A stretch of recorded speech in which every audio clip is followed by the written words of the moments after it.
elections coming up, then everybody knows that Labour are going to get a shellacking. They're going to get hammered. We're living in a Keir Starmer dictatorship. Rumours were swirling that Labour was going to cancel the local elections in England.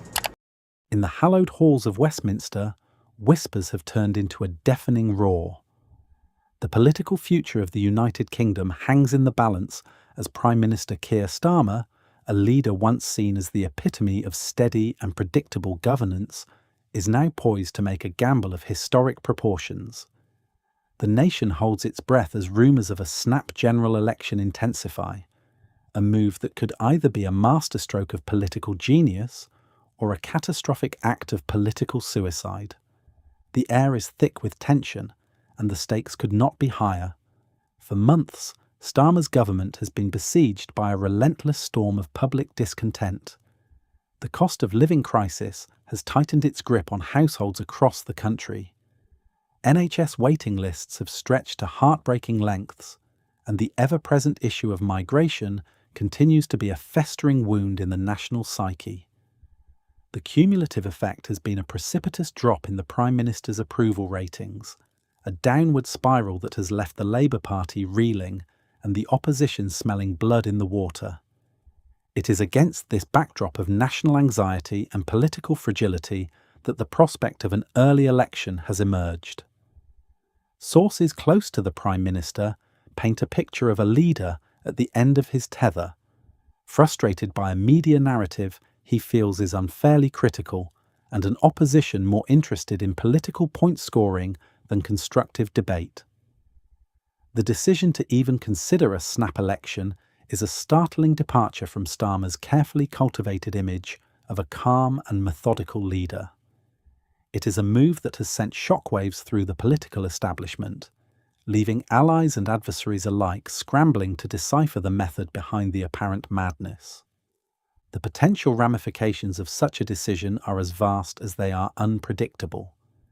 Political analysts are deeply divided, with some opining that an early election could be the only way for Starmer to wrest back control of the narrative, to reset the political agenda, and to seek a fresh mandate from a weary public. Others, however, warn of an electoral disaster, a humiliating defeat that could not only spell the end of Starmer's premiership, but also plunge the Labour Party into a new era of introspection and division. The British public, the ultimate arbiters of this high-stakes political drama, are a mosaic of conflicting emotions. There are those who would welcome an early election with open arms, seeing it as a golden opportunity to cast their verdict on a government they feel has failed them. Yet, there is also a palpable sense of apprehension, a fear that another period of political instability is the last thing the country needs as it navigates the treacherous waters of economic uncertainty and social unrest. Within the Labour Party itself, the mood is one of nervous anticipation. While some MPs are champing at the bit, eager to take their case to the people, others harbour deep-seated fears for their political futures, acutely aware of the public's current anti-incumbency sentiment. The opposition, meanwhile, is sharpening its knives, preparing to portray Starmer as a desperate leader, a captain abandoning a sinking ship. As the nation stands at this critical juncture, one thing is certain: the coming weeks will be a crucible of political manoeuvring, a battle of wills that will determine the course of British politics for years to come. The decision of whether or not to call an early election is not merely a question of political strategy. It is a profound reflection of the deep-seated anxieties and aspirations of a nation grappling with its identity and its place in the world. The soul of Britain is in play, and the world watches with bated breath to see which way the dice will fall. The anatomy of public discontent. To understand the immense pressure that has led Prime Minister Keir Starmer to the precipice of calling a snap general election, one must first dissect the anatomy of the public's profound and multifaceted discontent. It is a discontent that has been simmering for months, a potent cocktail of economic hardship, social anxiety, and a growing sense of political betrayal. At the heart of this national malaise is the crippling cost of living crisis. For millions of Britons, the daily reality is one of stark choices and ever-increasing financial strain. The weekly grocery shop has become a source of anxiety. Energy bills have skyrocketed, and the dream of home ownership has receded further into the distance for a generation burdened by stagnant wages and rising inflation. The government's response, while not insignificant, has been perceived by many as a series of inadequate half-measures, a sticking plaster on a gaping wound. The feeling of being left behind, of being unheard and unseen by the corridors of power, has festered, creating a fertile ground for anger and resentment.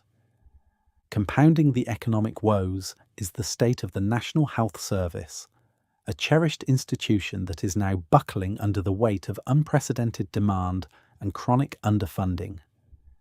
The headlines are a daily litany of overflowing emergency rooms, agonizingly long waiting lists for essential treatments, and a workforce stretched to its breaking point.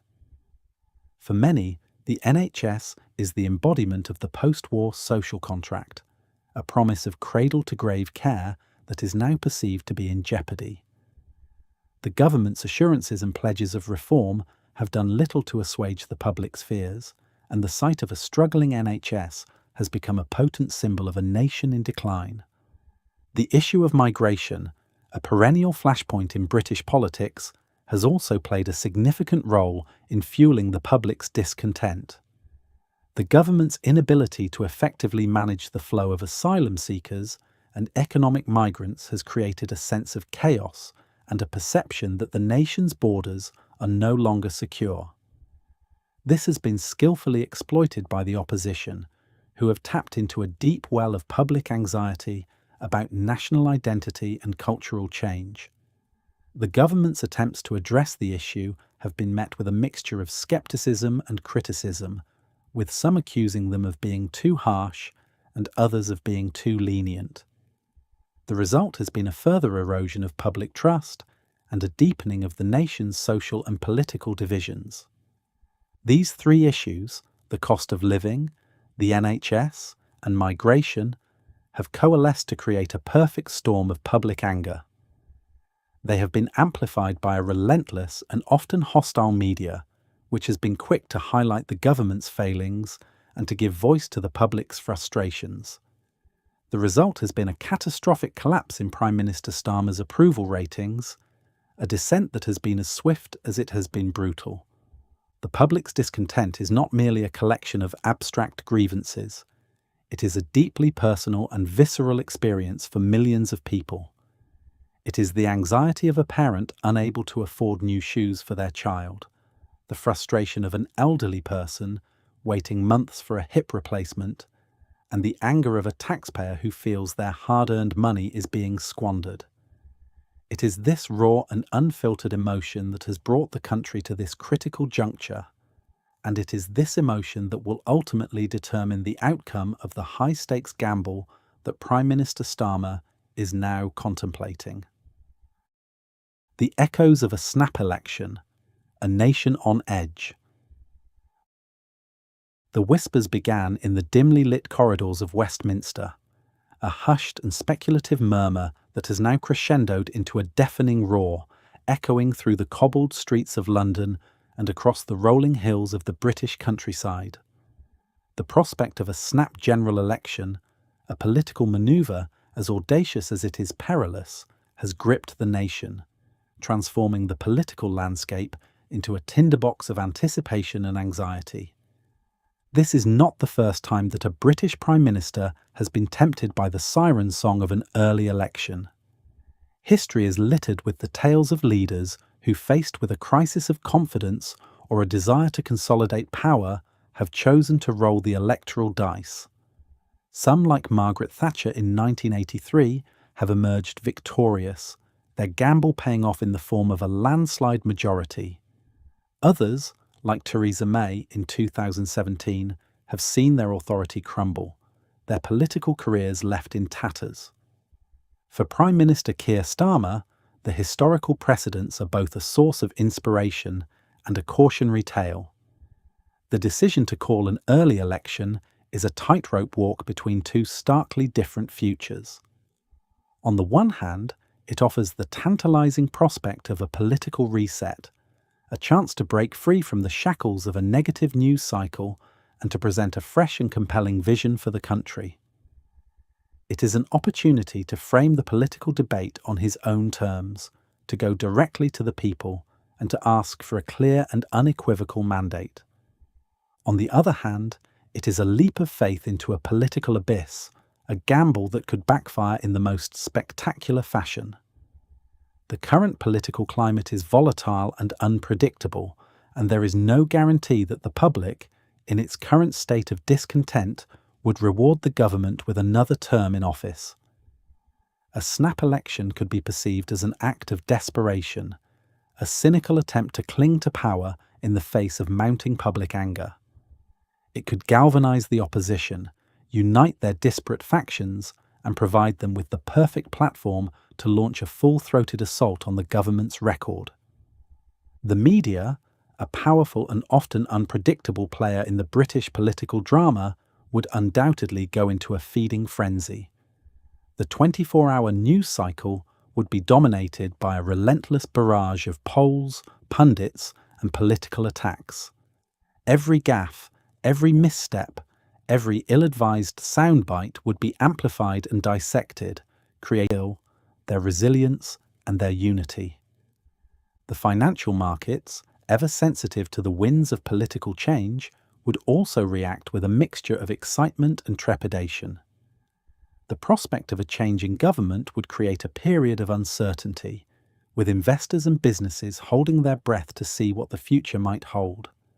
The value of the pound could fluctuate wildly, and the stock market could become a roller coaster of highs and lows.